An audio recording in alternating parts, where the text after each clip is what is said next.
welcome back to Little Paws Homestead. Today, the garden is almost planted, so we're finally going to do a garden tour. So behind me is the Perennial Garden that I was working on kind of all spring. It used to have a lot of hostas and just other kind of ground cover in it. And I am switching it over to a medicinal herb plant bed. So let's take a look at what's in there. So in the back corner next to the bag, right back here, we've got some garlic chives that I got from my dad from his garden. And in front of that we just have some hens and chicks, which I'm hoping will be like a low spreading ground cover. Next to that we've got the elderberry plant, which has probably doubled or tripled in size since I put it in. And then we've got an echinacea flower, which is not the happiest, but it's getting better. It is over here. And then we've got some creeping thyme, which again I'm hoping, there was burdock in this bed, which is all these like little flowers, and it's super invasive, so hopefully the thyme will help crowd that out. In this space back here I put down some cilantro seeds, but I don't think they've germinated and I need to put them down again. And then I left this little patch of daylilies. They're one of the first things that comes up here, so it's great for the bees. Next we've got my tarragon plants, which I started from seed, and lemon thyme, which I love because it's variegated. And behind that is the chamomile, which are these super teeny tiny plants right now. After that we've got this rose bush. I'm not sure if it's staying. I'm hoping that it'll be a variety that grows rose hips, but I don't know what variety it is because it was here before we moved in. So if it doesn't, it'll probably end up coming out. Next to that I've got some calendula, and I'm hoping that'll just kind of take over this whole area here. And then I've got another ground cover, which is golden oregano. So next we're going to start going through all of the raised beds behind me. This year I had planned to put in 12, and then we got them all and we ended up putting in 17. So there's a lot more growing space than I was planning on, but it's starting to fill up pretty nicely. This is the broccoli and cauliflower plant, or bed. It has a lot of giant leaves and not very much broccoli or cauliflower. But we do have this one over here that's also getting some side shoots there, so we'll have to eat that soon. And I believe this one we're also starting to get a little head of, I believe, cauliflower on that one. Otherwise, that's all we've got for there. If these don't end up producing heads this spring, which is entirely possible because our weather does go from winter to the middle of summer without much of a spring, I will still use these leaves for dog veggies, which will get steamed and blended and put in the freezer, so it's still not a waste of space. Next we've got the first arched trellis, and on this side of it there's red Malabar spinach that's taking its sweet time growing, as well as red noodle beans that will hopefully start growing up the trellis soon, and then red Malabar spinach again on that side. Behind it, as you can see, we've got leeks and onions. So these ones are the leeks. They are I bought them from a fundraiser, so I don't actually know what the variety is. And this was bok choy. We've eaten it all, and I've planted giant noble spinach in its place, so we're just waiting for that to come up. And this is a pak choy variety that is just starting to go to seed. As you can see, I've been pulling these flowers to try and kind of delay the process, but I will likely end up canning all of these leaves with my other greens that I've been getting in the pressure canner. This bed houses our second arched trellis, and there's also some leftover broccoli plants that are starting to get eaten. I've only found one worm in all of my beds, which I fed to my ducks, but obviously they're here, so I'll have to spray those at some point if it gets much worse. Otherwise, we've got these I think they're Tom Thumb dwarf peas. They were the first peas to start producing. As you can see, there's lots and lots of flowers all over them and little baby peas. And then we've got some more bok choy, including the purple lady bok choy, which is right here.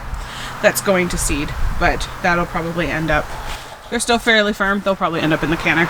So the peas are growing nicely. On this side, I've got Alaska peas and Lincoln peas, and we've got some babies starting.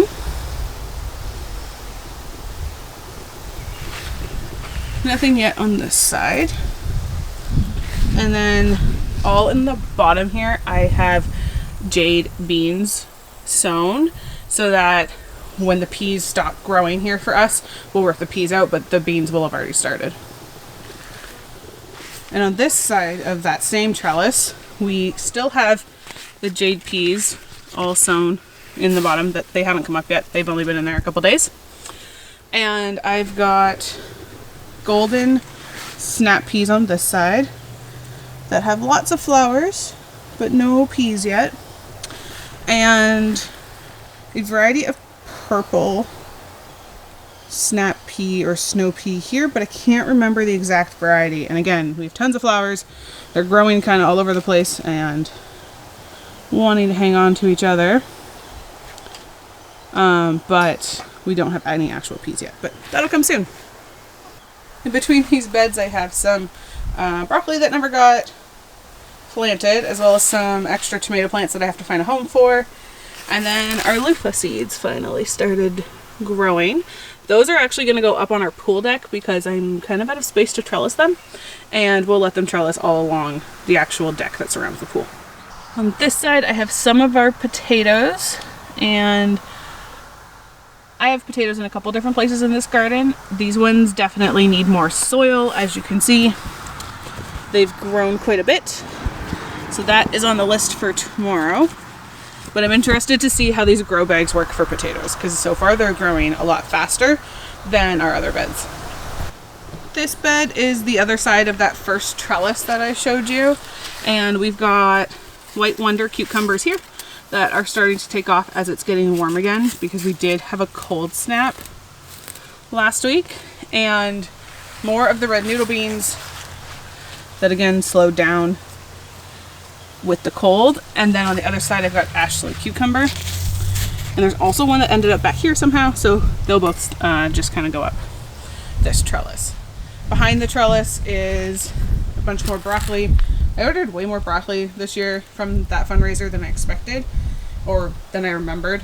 And so it ended up going in here because my cabbage got frosted and died when it was still really, really young. And then this corner had radishes in it, and now there's dill seeds that I'm just waiting for them to germinate. So this bed here is going to be a pepper bed. It's been too cold at night for me to get them in yet, but they're going in tomorrow morning. So I was growing spinach and it's starting to bolt. I've canned up a bunch of that, so I will do probably one more round of canning and then pull it out and put peppers in. But then I'm still going to plant spinach under the peppers for weed control and instead of mulching. So we're going to see how that goes this year. And then this side of the bed was my failed attempt at peanuts. So none of them germinated. And as a result, I'm going to rip all these weeds out and just put peppers in, because all of my peppers did really well, which surprised me, and I need more space for them. Next is the first tomatoes. So we've got, this one here is a Dr. Witchy's yellow. It was a big rainbow that didn't do well and didn't survive, and so I replaced it. It looks like it's got some flowers on it, and these are the second round of flowers. I picked the first ones off, but it's doing really, really well. This one is a pineapple tomato. I think it's my tallest tomato plant. It's doing super well. Needs some more pruning. And we've got a giant sucker here that I might add to the other suckers that are in water right now. Not that I have room for more tomato plants, but I just think it's fun. This one is a great white tomato, which is also doing super well. And we had a really bad windstorm last week, so I used these pepper supports just to help to make sure they weren't going to fall over. I wasn't worried about all of my smaller tomato plants, but these ones got really giant really fast, and we were having a lot of wind. Thankfully, the way our garden is positioned, it is protected by the house, which is kind of just behind me there. So the way that most of our storms come in, they hit the house and the garden's actually protected. These tomatoes are getting a trellis, hopefully this week, to be able to be tied to. I just haven't gotten that far. They grew really, really fast, and hopefully I'll get that up soon because they need it. This whole bed here along the front fence is our beans, and we have beans in other places of the garden too, but I just wanted them here. So this has climbing beans. I can't remember the variety on this one. I'm having a hard time with beans this year. The ones that are coming up seem to be getting eaten, as you can kind of see here, but I sowed a lot more of them a couple days ago, so I'm waiting for those to come up. These ones there's some jade beans, some scarlet runner beans, and some blue lake pole beans, which is actually what I think is on this trellis, or this teepee here, is the blue lake pole beans. I am putting a trellis all along this space. I'm using a cement reinforcement mesh, and that's going to go up there for them to climb up. This is another runner bean that I can't remember the name of. These guys are doing the best, but as you can see, are still getting eaten. So I have to figure out what's eating them and then possibly put something down. I don't know if it needs to be diatomaceous earth or what it needs to be. If you know what's eating these beans and what I can do to help them, let me know. And then finally there's this end of the garden, which is all of my bush beans, which are also struggling. So tomorrow we are going to a local garden center that I'm hoping to find some bush bean seeds so that I can replant them. We did end up with some colder temperatures. Our last frost date here is May 14th, and it was 6 on Saturday night, so some of the heat loving things are growing slow because it hasn't been as warm as normal. We've had some heat waves where it's been like in the 30s, but for the most part it's been a lot cooler than it normally would be this time of year in the middle of June. So I don't know if that's why my beans are struggling germinating or if something's eating them. Not really sure. I'm hoping to be able to plant some more and that'll have better success because we eat a lot of beans here. So about half of this center garden here, which is what we call the InGround Garden, half as long as it and the same width, it was my entire garden last year. So we've expanded a lot, but I wanted to, because we used shavings from our quail to fertilize last year and again this year, I just wanted to I didn't want to put beds on top of it because we had already done some work to start getting the soil to improve, and I wanted to continue building on that. So these first trellises here have some little baby Kajari melons on them. And there's one right there with a bunch of weeds around him, and another one. I don't think, oh, there's one little one on this side. Then we've got some spaghetti squash that I need to thin. That's probably our favorite squash, so I did grow a lot of it. I didn't mean to grow this much, so these plants will probably take over each other, which would be a problem. On this side I have one blue Hubbard squash being taken over by a thistle, which I can't pull out without gloves, so that's gonna have to be a tomorrow problem. And none of my acorn squash came up, so that has to be replanted. On this side I have Tigger melon, which I have one of. Oh no, I have 3. There's 2 and 3.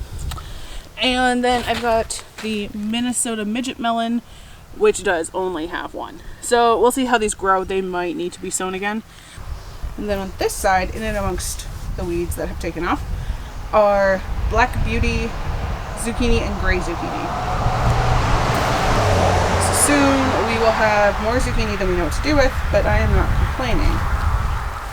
On this side I've got delicata squash, which we tried for the first time last year and I really liked, and a cheese pumpkin. So hopefully we'll get some pumpkin this year, because I just really like the way the cheese pumpkin looks, and that's really the only reason I'm growing it.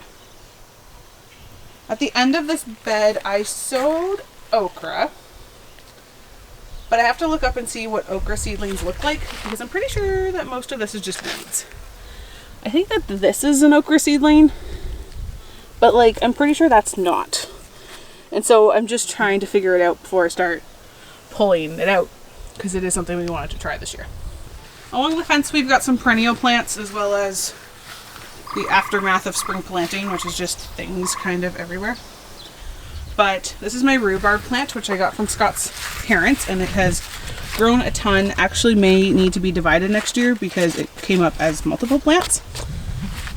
This is our cherry bush, which we haven't gotten cherries off of, but it just went in last year, so it's grown a ton and is doing really well, so I'm excited for that.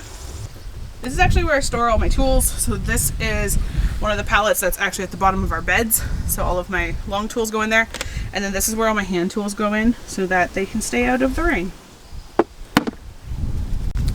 This is comfrey, which I got from a cutting from someone local to me, and I am really excited to see how well it's doing. It's another one that's going to have to be divided next year, which is totally fine with me because I will dry it and use it in sobs. This hanging planter has very slow growing nasturtiums, but I'm hoping that they're going to kind of cascade over and just look really pretty along with all the other flowers that I have growing along the coop, which I really just wanted for pollinators and just something to look nice. And these are the strawberries that overwintered. I bought a hanging basket of strawberries last year because I didn't have my strawberry bed in yet, and didn't do anything to them. They were just kind of up against the house, and they kept growing this year, so that was really exciting. And then I was planning on doing peppers in these cinder blocks, decided against it because I wanted to put the flowers above them, and ended up putting leeks in, which they definitely need some weeding, but they are all growing really well. So now we're in the second half of the garden. It's just divided by the InGround Garden in the middle, and the InGround Garden gets pretty much full sun, and the rest of this half of the garden also is all full sun.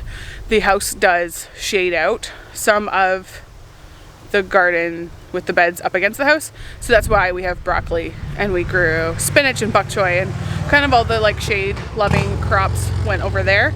And we are trying beans over on the trellises there, but they do, like, those trellises are still in sun right now, and so I think they'll get enough sun and be fine.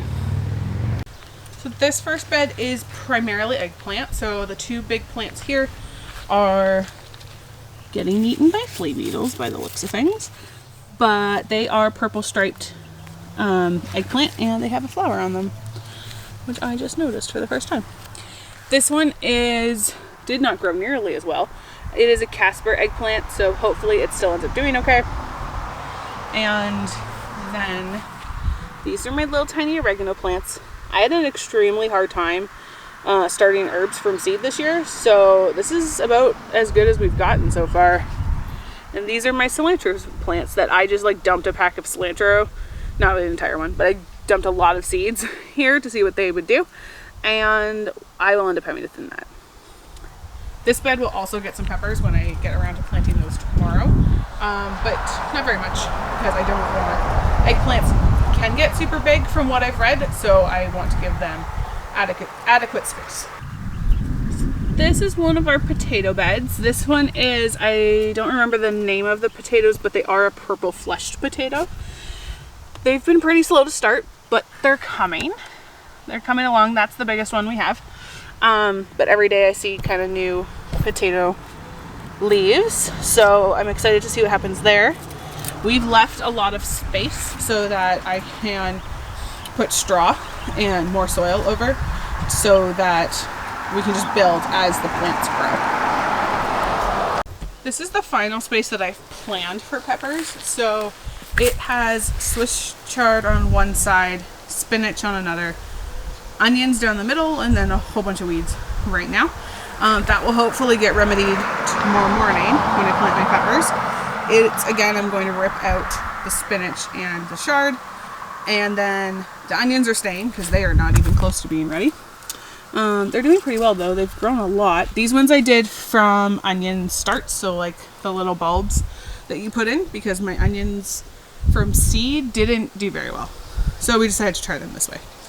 But we'll do peppers down this side here and down that side there. And then they'll get all of the sun and hopefully won't shade each other out.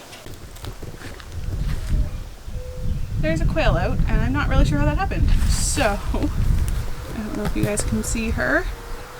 I'm gonna have to go try and get her because she is apparently an escape artist and this is not her first time out today. So I'm gonna have to put you down for now. So success. I think this was her second time out today. I don't know how they're getting out, but she was really easy to catch. So she is back in her cage now. So I will show you them.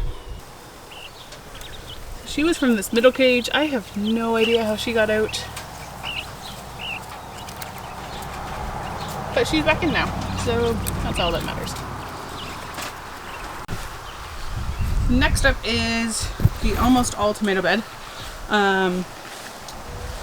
I have to try and remember what these ones are. This one is a yellow stuffer tomato. It is doing very well. And then we have some green tomatillos, both here and here.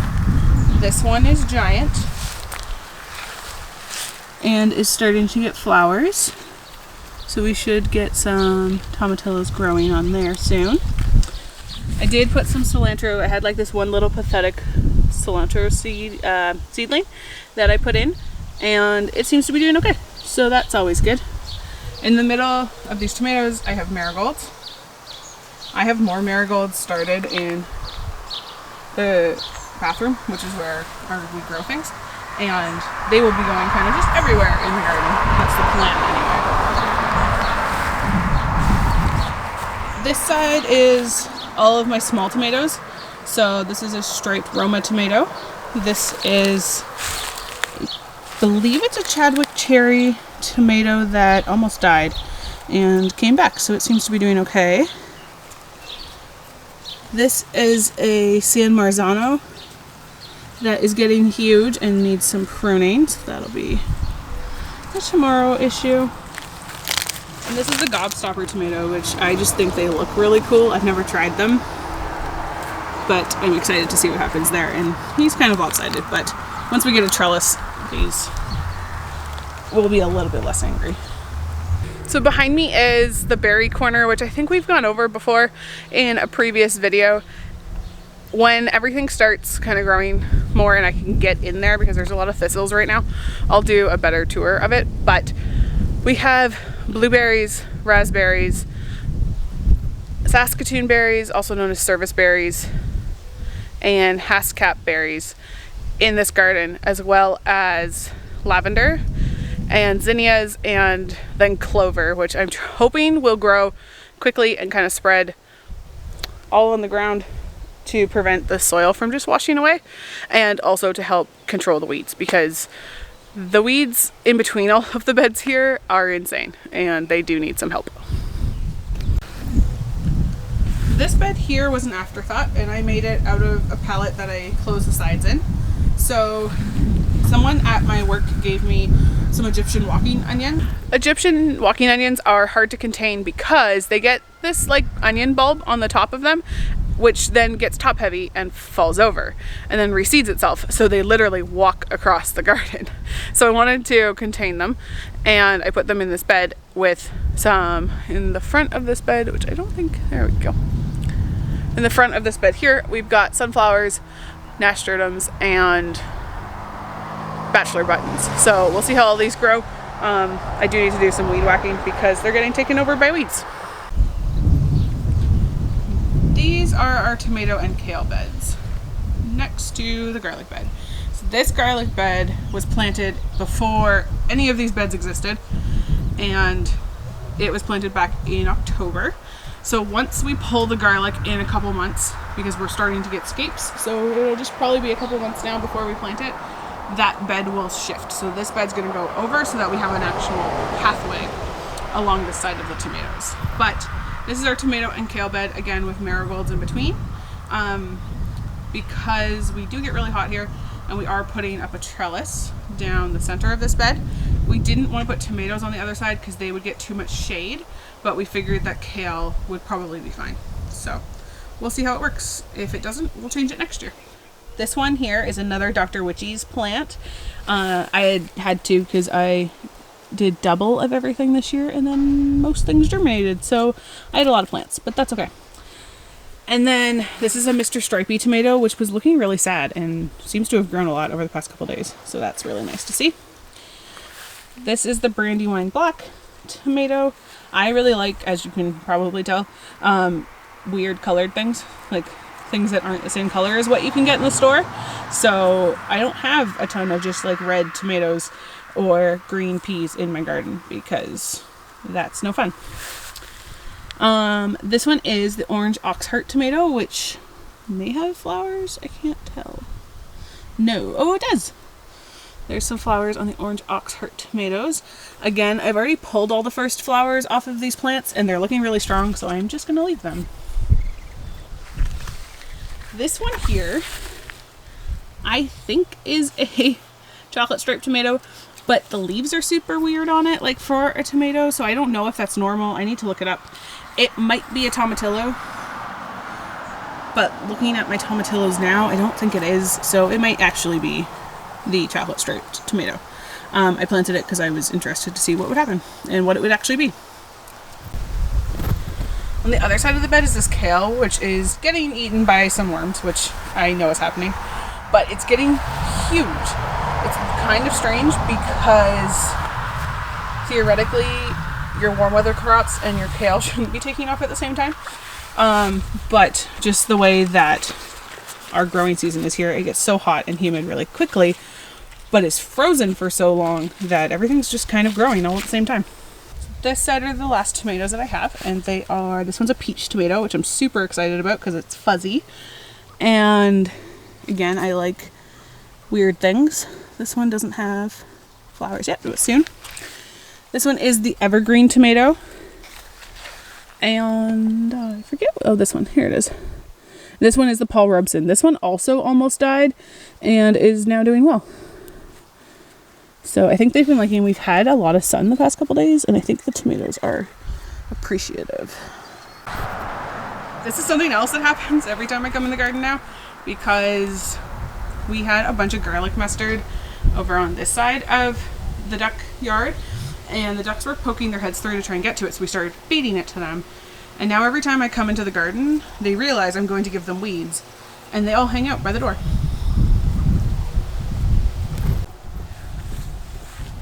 So these are my root vegetable beds.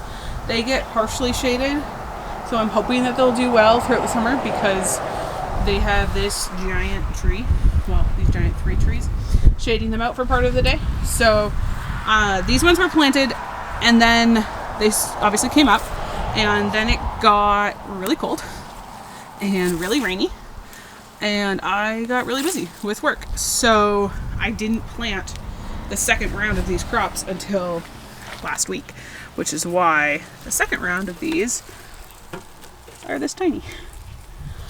But that's okay, because hopefully they will all do well. If not, it's again one of those things that because I make dog vegetables, I want these roots to grow, obviously, because I want to eat the roots. But if they don't, I will still be preserving all of the tops of these for the dogs. And I'll be doing that whether they get roots or not. So here we have, because I'd never told you, there's turnips, and then carrots, beets, and our second potato bed. This potato bed got planted later and is actually doing better, which is surprising. It just came up faster, and the ones that have come up are bigger, but I think they'll all be okay once we get some more consistent temperatures soon. All these root beds have multiple different types in all of them, and I don't remember the names of any of them. They're all in the house. But I'm interested to see if it works, because we did put new compost down this year in all these beds. So it's really high in nitrogen. I did buy bone meal that is going to go in these root beds hopefully this week. And that'll help with root development because it'll up the phosphorus and lower the nitrogen. So that'll help a lot. One of the fun things about these beds that we put in, because they are not one solid piece, is we get weeds outside. So those get pulled out. And we're going to pull up some of this.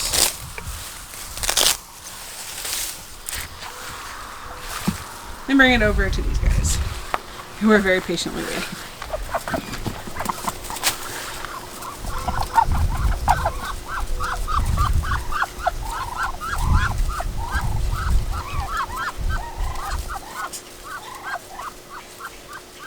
They're not thrilled that I'm standing here. They would like me to leave so that they can eat their food. So that's it for the farm side of our yard. The dog yard, as if you've been watching for a bit, you will have seen in a previous video, has our very, very long strawberries and asparagus bed that's doing super well, as well as our apple trees. But for the most part, all of the food that we're growing is on this side of the yard where the dogs can't get to. So I'm excited to see what's going to happen now that we are hopefully, fingers crossed, out of any cold single-digit weather and overnights, and hopefully everything will start to take off now that we're getting some warmer temperatures. So if you enjoyed walking around the garden with me and seeing our first garden tour of the year, and you want to see what else we get up to this summer, be sure to hit that subscribe button and put on the little notification by clicking the bell so that you get notified every time we post a video. We'll see you next time.